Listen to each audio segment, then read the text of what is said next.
Hey, what's up? Stephanie, the English coach here from EnglishFulltime.com. In this video, I'm going to give you 5 ways to instantly sound more fluent. These tips are going to come in really handy for everyday speaking, like if you feel like you're just not as fluent as you want to be, but also if you have some important event like a test in English where people are going to be measuring and grading your fluency, or an interview where people are going to be listening to you and thinking about, how fluent is this person and do we want to hire them? Okay, so listen to these tips if you want to know how to instantly sound and feel more fluent in English. Okay, the first tip is when you hit a wall in your communication, like you're trying to share your idea, but suddenly you can't remember the grammar structure you're supposed to use, you can't remember the word you're supposed to use, don't let people see that you are frustrated with your communication. Instead,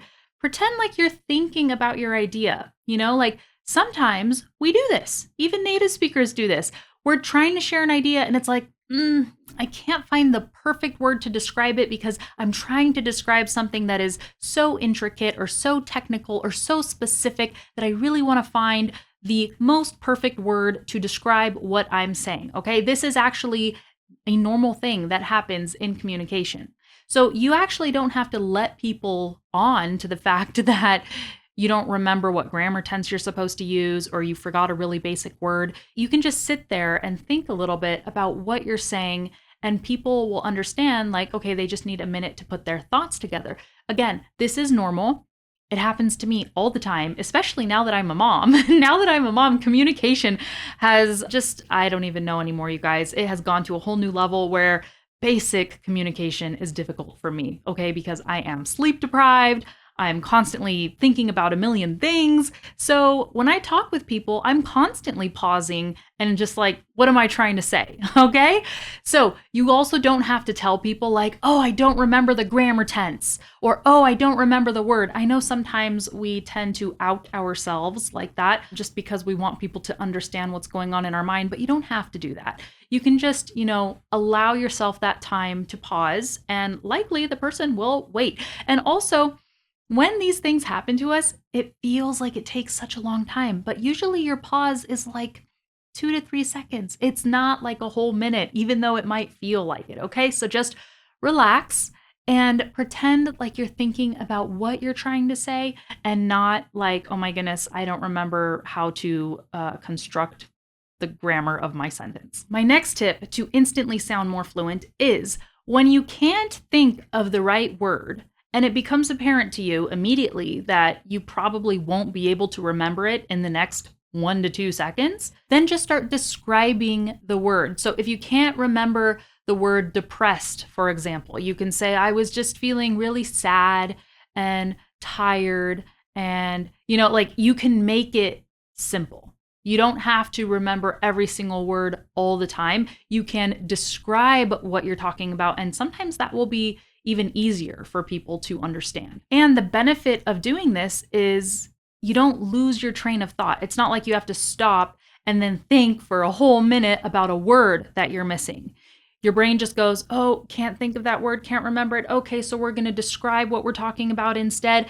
And you don't lose the fluency. You don't lose the fluid speech. Your speech just keeps going on and it continues. You don't lose any of, like I said, the fluency, because you're just, instead of using a specific word, you're now describing what you're talking about. My next tip to instantly sound more fluent is to add extra words and phrases and sentences to your speech that are not really necessary, but will help fill time and space. So for example, if somebody asks you a question and all of a sudden you don't know what you think about it, you don't know what words to use, you're trying to think about maybe the grammar and all these things, right?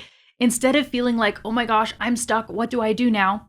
Just start talking out loud, right? Just, that's an interesting question. I haven't thought of that before. So here's what I think. I think that, okay, and that sounds completely natural, Native speakers do it all the time. You even do it in your own language. But I think sometimes when we're speaking foreign languages, we have this expectation of ourselves that our communication has to be instant. We have to instantly know what we think and what we want to say and how to say it. And that's just not how language works. We have to process ideas. But in your native language, okay, you often process ideas out loud. Well, you can do the same thing in English, and it will help with the fluency because you can begin speaking before you're actually really ready, if that makes sense. But you do have to be thinking as you're speaking so you know where you're going. My next tip, there's actually 2 tips in this one.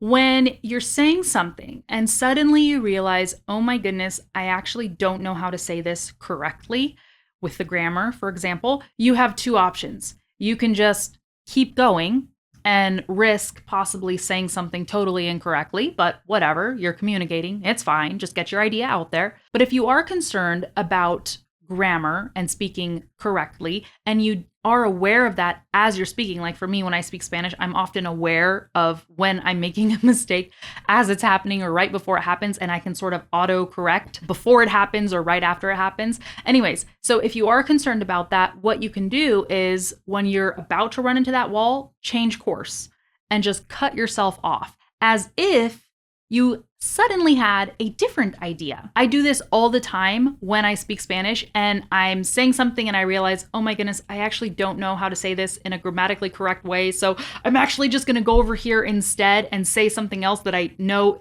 means the same thing and is grammatically correct, right? So it's almost like I'm saying one thing and then I pretend like I suddenly had a new idea or a different idea or suddenly want to say something else, and then I cut myself off and I go in a new direction. For example, you could be talking about something and then you say, so I had been, I thought, right? I don't know if that's a good example, but see how I just cut myself off right there? So I had been thinking that it's like I thought, right? Okay, so you cut yourself off. That's totally natural because even native speakers do it. Sometimes we're so excited about what we want to say that we don't even finish our sentences. We just stop mid-sentence and go right into something else. So you can use that same strategy to avoid mistakes before they happen if you are aware that you're about to make a mistake. My next tip is to use intonation, rhythm, and interjections to your advantage.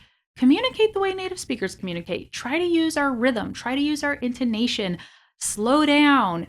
Make your intonation, make that melody go up and down because that makes it more interesting when you speak. If you're more monotone, it's not as interesting and it's just not going to make you sound as fluent. But the more you use melody and the more you have an English rhythm to the way you speak, like you reduce words and you lengthen words and that in a sentence, and you do that and you use interjections like, so it was like,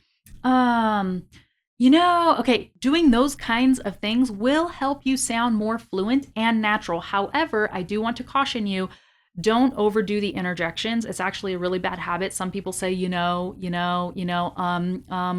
the time. And then it can go from a point of being natural and helping you sound fluent to being distracting and just not pleasant to listen to. Okay, my final tip for you is to use lots of body language and facial expressions. Why? Because a lot of the communication that we do is actually not verbal communication. It's done through our facial expressions, through our body language. And if you can use your body to communicate for you, you actually won't have to do as much of the talking, right? You can let your hands do the talking. You can let your face do the talking. For example, if you want to say that you felt a certain way, but you don't remember the word, you can just be like, and I was sitting there like, how is this possible?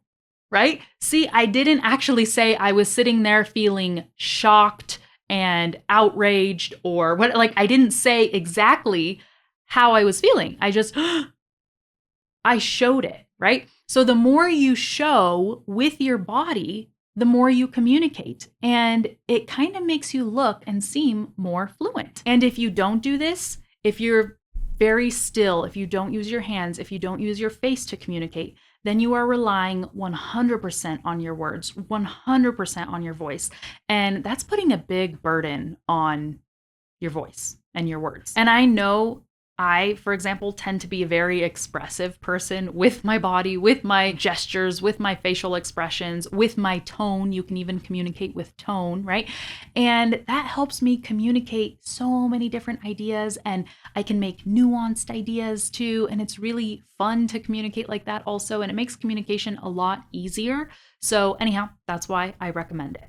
Okay, those are my tips to instantly sound more fluent. Now, if you feel like you understand English a lot better than you can speak it, I want to invite you to join our Fluency Breakthrough Challenge. This is a challenge we do every year, once to twice a year, and it is amazing. Hundreds of students join this challenge. We all do it together. It's so much fun. It's a 30-day challenge, and it unlocks your fluency and your confidence like nothing else. I guarantee it. You just have to try it to see what I mean. And we have some really fun extra bonus things for all the students who join us for this round of the challenge, okay? So that's all I'm gonna say. I will leave the link in the description, but again, if you want to improve your fluency in 30 days, unlock your fluency, get to a whole new level, and I have to say, if you do this challenge, and if you do it correctly, you will likely speak more English in our 30-day Fluency Breakthrough Challenge than you have ever spoken in your life.